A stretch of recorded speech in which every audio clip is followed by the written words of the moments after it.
on my glasses for right now. Marine Division. 23rd Division.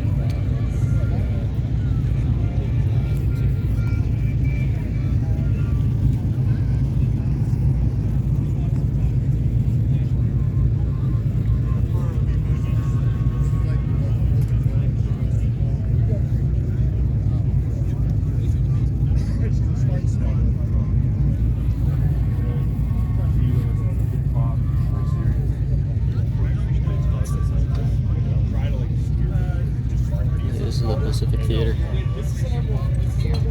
You guys can come up here.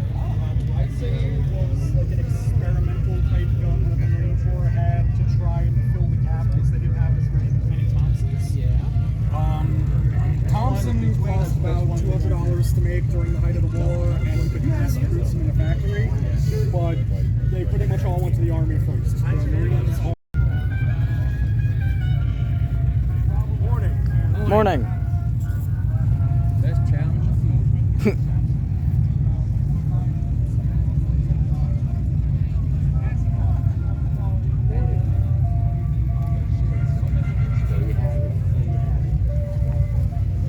Yeah, later they been independent. That's better than us. I didn't like it. Wish it that easy, huh?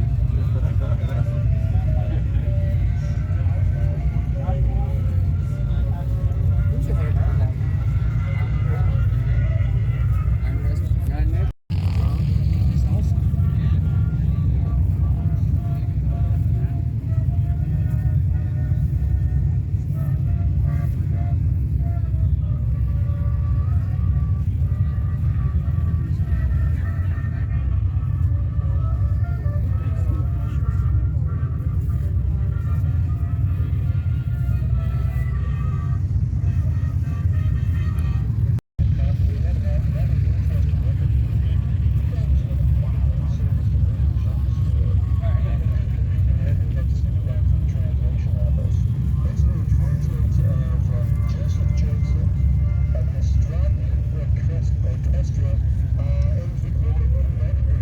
Oh, darn.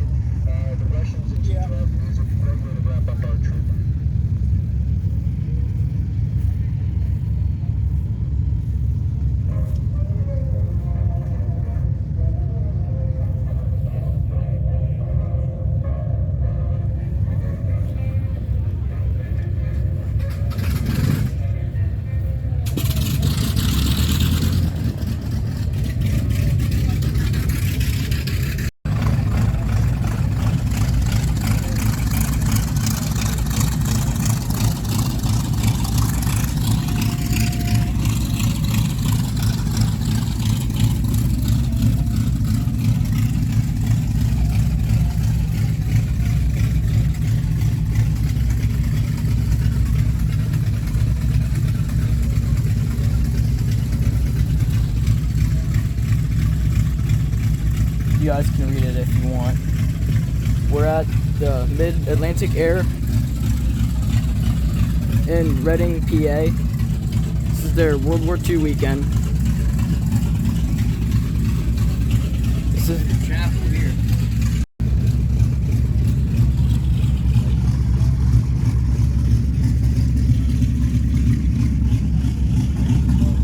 Knock, knock.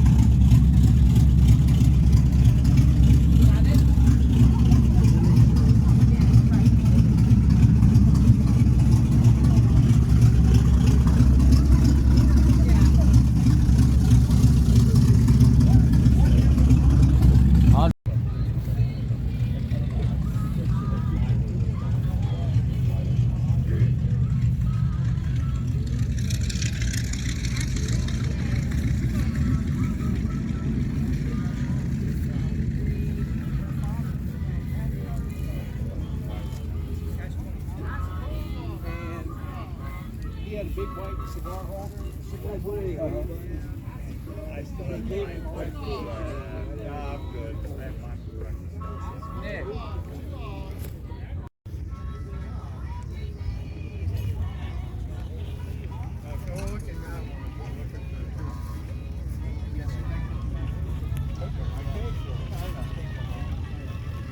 And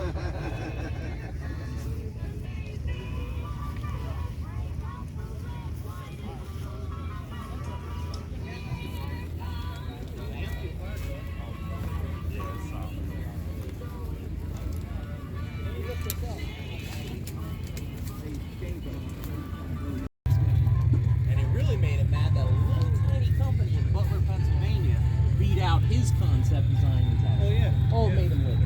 However, his greatest contribution that lives on in legacy today, Sam Cook. For that, really, he's one of the good companies. A lot of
So I understand you're having a dental issue, sir.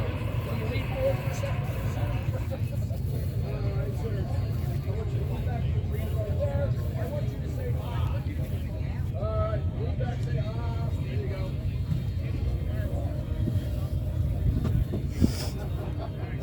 A little more pain. So most of the time we just will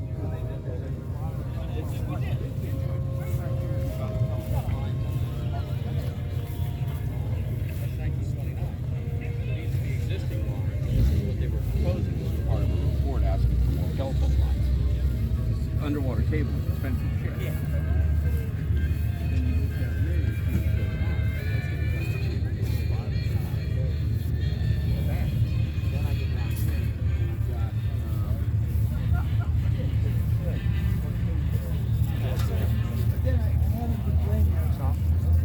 And I stopped playing. I stopped using it because it was leaking.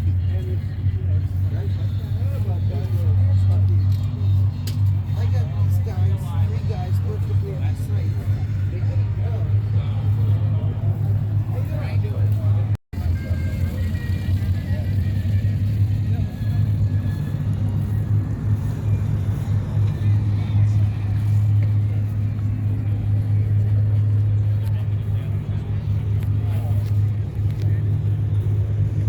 Merry Christmas, Guatemala, Guatemala.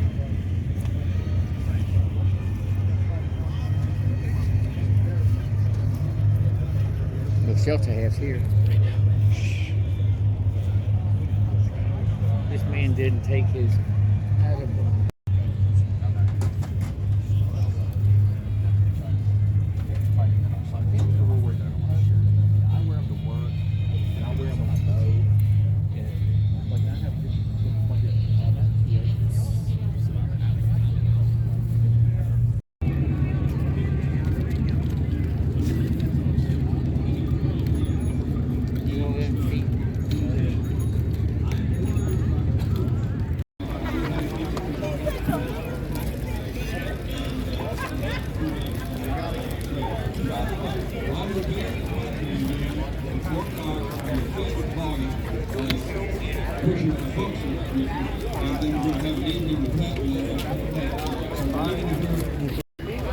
Find a pen and I'll put my email. You have to sell canteens. Oh, okay. Right. I picked up one. I saw one in the trailer.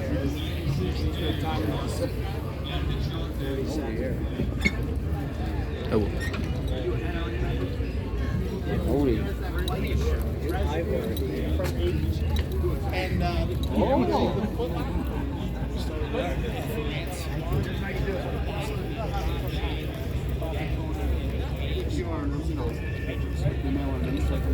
No, that's the one for that pocket key though. It's probably down in the car.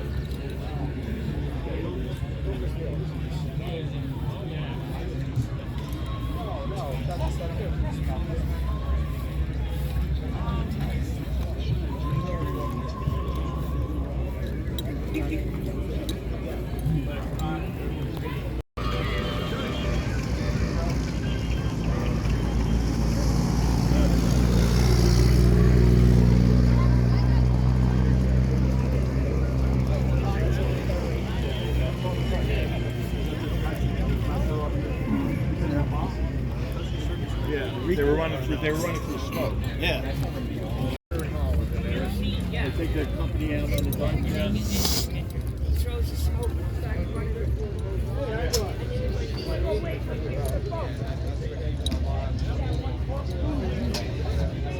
Well, that was an adventure.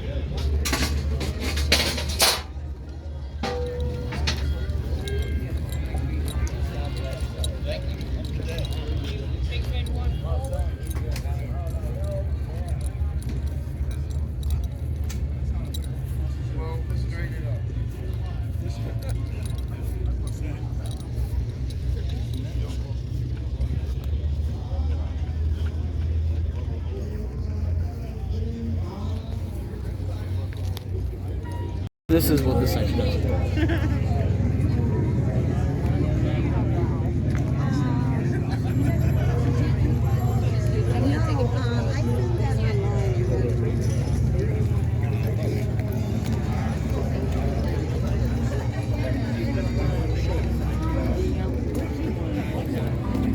Going through period houses.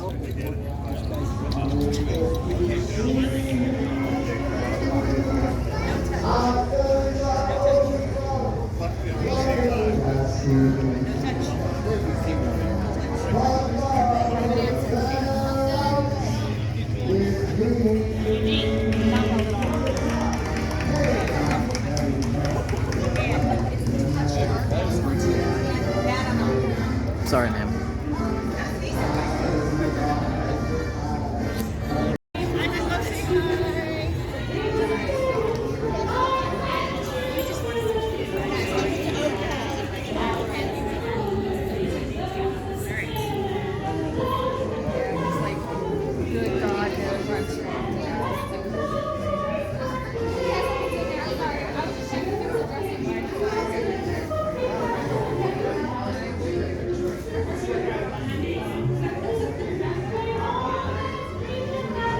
You didn't eat.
Oops, sorry.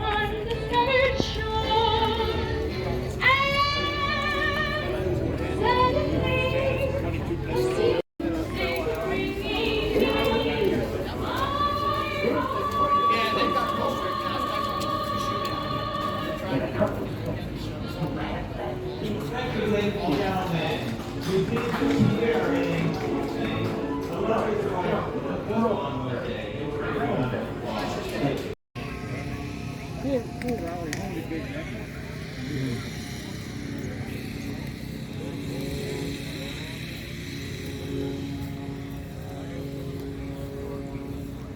Hey, there's the T-Bag.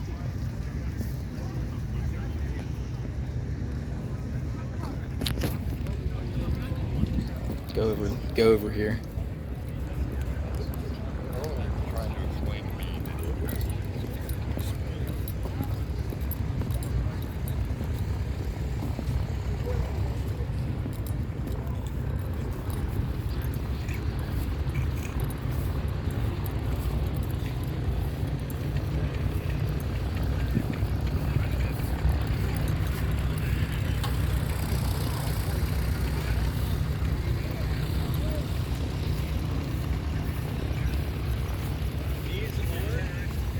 Parachute.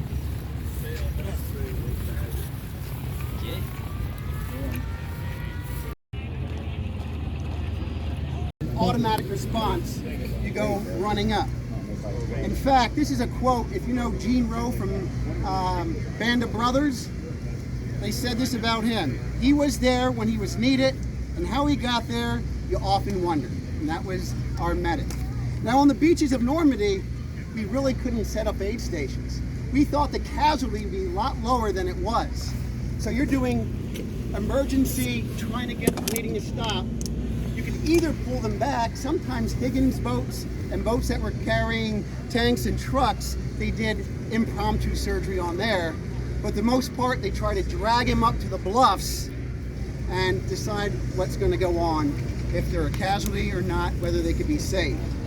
Now, how was the medic chosen? I talked to several original World War II guys in the past couple years, and a lot of times they were volunteers. The sergeant said, go ahead, you're going to be a medic. Sometimes if you had high achievement scores in science and math, you were chosen. If you had like a cool demeanor, that was very important.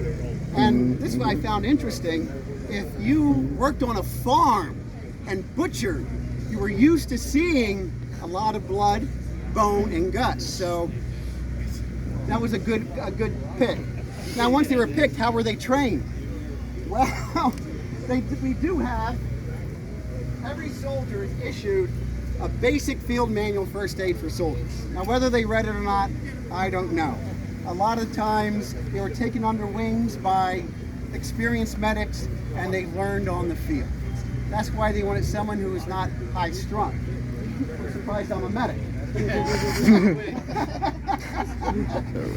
I want to show you, before we get our medic out, what a basic evacuation route is of a battalion. A battalion usually has, 500 to 900 men. Assigned to that, we're about 30 medics. So you could kind of do the math. But first, we have the wounded soldier out in combat. Medics do immediate care. Stop the bleeding, control the pain, get them the heck out of there. They go back to a battalion aid station, which you're going to see here. We stabilize. If we need surgery, go to surgery. And then, depending, we'll have a clearing company. If they need extensive treatment, they go off to the hospital. If not, they rest there and they get back on the front lines. Now, Andy's going to be our combat medic. Andy, would you come out? Of course, you know the Red Cross Brassard, how we identify the medic. The 29th actually did not use your typical medic insignia on the helmets, like we have Scott over there doing. Why? Because sometimes they were targets, especially in the Japanese theater. Other times it was a company preference. But this is what they look for. Now, as we're going along here, the medic has a basic, what we call yoke. And on the yoke, we have 2 pouches. And in the back, we have usually he always carries 2 canteens. One, if the wound is bleeding profusely, you pour the water on to see what happened. The other's for drinking, of course. On the back, he's carrying a splint. We are going to have a major leg wound today. So we splint. Turning around, usually in the packet, in the yoke, the satchels, the most important things are bandages to cover. We have small and large field dressings. Iodine, a lot of times iodine for disinfectant. We also use sulfa. And of course, the painkiller, the morphine. The morphine. And that's a girl's number.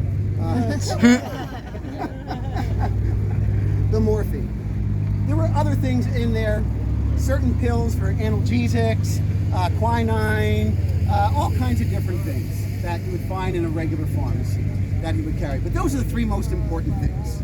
All right. Am I missing anything for Yokes? Nope, you're good. Okay. Actually, no, you're not. The medic will also have his own first aid pouch here. I carry a compass pouch here because sometimes you got to find your way out, sometimes you got to find your way back, sometimes you're the only one. The medic brings somebody back and forth to go out and find somebody so-and-so somewhere else. Good. Then also that you'll see that the soldiers will be going out and they'll have like the shovel, so there's a little tool hanging on their backpack. I'm carrying my backpack today. Medics were issued the hatchet, and the reason is that the hatchet is used to cut small trees down to use to provide litters in the field. Very good. Thank you. Okay, so there's a hit. There's a scream. Yeah, okay. There it is, the medic. Medic goes out. You want to walk your way down. The wound is in the leg. You're going to pull. Usually, I forgot the scissors, another most important thing. You're not going to take time to roll that up. You're going to take the scissors and cut right through to see the wound. But we're not going to do that to his pants today. He's going to roll up. Got a half a tank in his leg. Now, just so you know, the first sergeant usually never leaves a medic on a field. All right? So sometimes we'll get the litter bearers. It's impossible for litter bearers to get out. A lot of times the aid station could be 1 to 5, maybe even 10 miles behind the front line. So thankfully, we'll have the Jeep to get him back. Other times you had to improvise. You had to take a field jacket. You had to roll them. You could take 2 M1 rifles, roll it on a jacket, and carry him back. At least carry him to safety where you can do more work on them. Now, well, what you're seeing here, he's putting the Carlisle bandage on. It is bloody. The blood is so bad he realizes he's going to need a tourniquet. So he pulls a tourniquet and he's putting the tourniquet on. Before they went into battle, medics were considered pill pushers when they're back. You know, I've got a tummy ache, I'm throwing up, I got a bad cough, and they would treat it. VD was probably one of the biggest issues. And unfortunately, penicillin didn't come until later in the war. So that was a big thing. All right. But when they yelled medic, they were respected. The pain is unbearable. He's taking out a syringe of morphine, usually a gram. Punches right in his thigh. So go right in, morphine goes in. Now, with the morphine, if he's on the field, usually 2 ways to identify he had morphine. The broken syringe, you can put on his pocket of it or his jacket to identify he had morphine. If there's a lot of blood and if there's a lot of casualties, sometimes we'll just dip the finger and put an M on their forehead to indicate he had morphine. Because if the medic doesn't go back and tell the surgeon he had morphine, if it's not identified, he gives him more, he's going to go, his heart's going to suppress. All right. So the morphine takes a little while to set in, so he'll start feeling it burning through his veins, and then the pain will fall away, and now he's not feeling anything. Okay.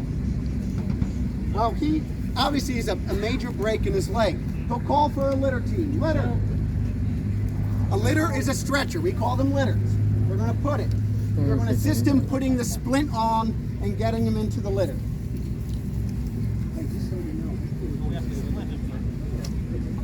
Hey, Stitch! The splint! Tell them about the splint. The splint. Okay. The splint is usually made of just a horizontal piece of plywood that they would carry, and I showed them in the back.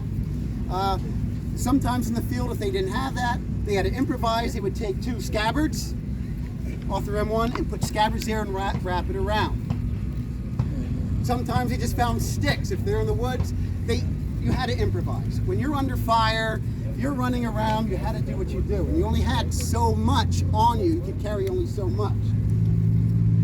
So he's putting a splint on. He gave him morphine. He has a tourniquet. Again, you want to stabilize and then get him the heck out of there. And that's what we're doing.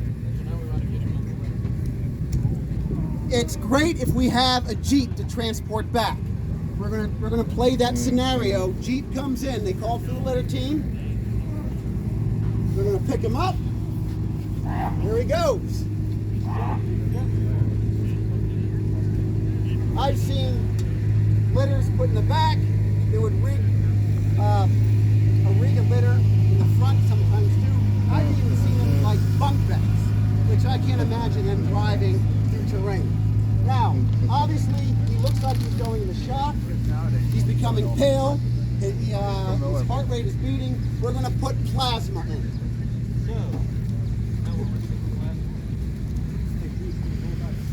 Plasma is just to prevent the shock. It's a liquid protein, and for Doc, correct me, plasma, liquid protein, and like the white and blood cells and the platelets are kind of diffused out of it.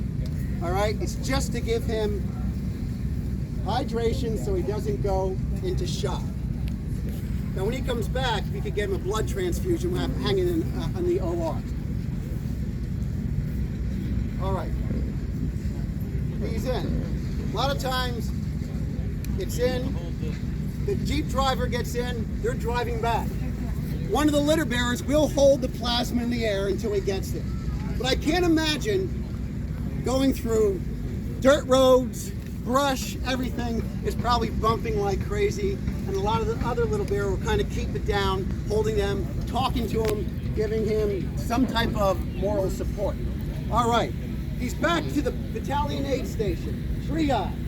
They're going to pick the litter up. The medic will hold the plasma bottle, and they're going to get him back to the triage station. Back casualty coming in. We have a leg wound. We put a tourniquet on him. A lot of blood loss. Excuse me, man. Go ahead.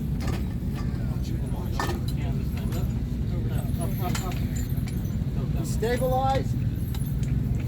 Let's take the IV out of him. Okay? We'll take the IV out of him.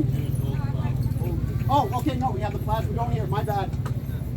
We have. And Hey, you okay? Doc Benner will continue from here. Can you hear me? Yeah?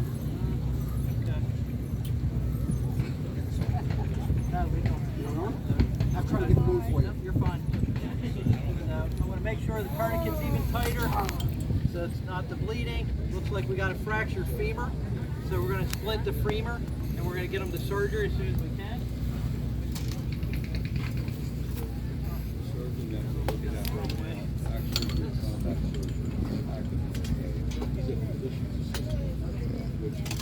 Now, while this is going on, he's setting up the fracture of the femur. When there is a wound out in the field, we have what we call identification tags that we usually put on the wounded because a lot of times medics can't come back. They're still in the field. Litter bearers, that's not the responsibility. You have to get them back. So identification tag, the medic will put the name on, the age, person to be notified would be the doctor, where he was tagged, what kind of the diagnosis, what happened. He can even put tourniquet, which is on here, morphine, which is given. So if they have time to do the tag, they tag him. If the battle has moved on, they can tag him. If not, they don't have time. But this is what they would carry. Signed by the medic, placed on him, usually there's string tied on him, and then take him back.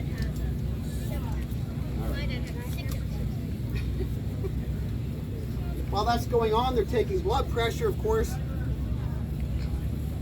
to make sure he doesn't go into shock. And usually a medic knows there's basically 3 types of wound. Penetrating, which is going to be a bolt in, perforating, where it just kind of blows out, and lacerating. So that's the kind of wounds we look for of how to do the treatment. A lot of times, which is interesting, when you have shrapnel, guns blowing. This happened a lot in the Ardennes forest and Battle of the Bulge, where they would split trees and giant splinters would go into it. It was murder. Also, fragments would go in. And sometimes the fragments were called white hot. They would go through, come out, and they would actually cauterize the skin itself, where you wouldn't see the bleeding, but you would have internal damage with the cauterization. All right, Dr. Slate, explaining anything here? Just putting this split on. He's going to need surgery, Doc. You have to modify.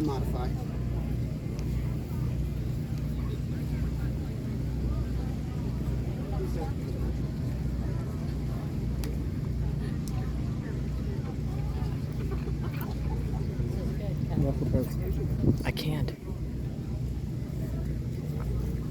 Besides the unsung hero, the medic was also known the man without a gun. We did not carry guns. You may have heard some stories, or especially in the Pacific Theater, where the Japanese didn't abide by the Geneva Convention as much as the Germans did. And some medics were known to carry .45s to protect their patients.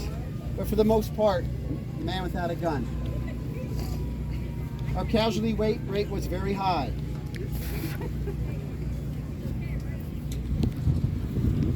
And every infantryman should know basic first aid. And they probably learned on the job, even though they had their first aid book. Andy, can you step out of sight, please? All right. Can you name this again, Doc, so it's on the top here? It's a traction splint. Okay, so now once he's stabilized, the wound is stabilized. It doesn't look like it's bleeding at all, but there is a fracture in the femur, so he's going to need to go to surgery and have that external fixator or stabilize that fractured bone. Everything else is okay. I checked his heart and his lungs. He's breathing. We got plasma running, so he's stabilized enough to be transported to the next section. That was the goal of our triage. We got him stabilized. Coming over to the OR, we actually have an OR doctor.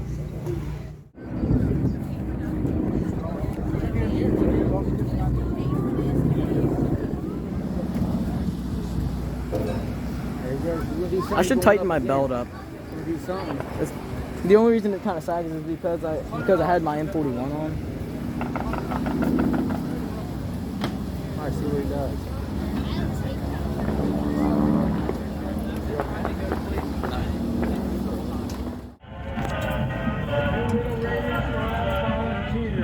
Goring, say hi. Say hi. I didn't do that. Fuck.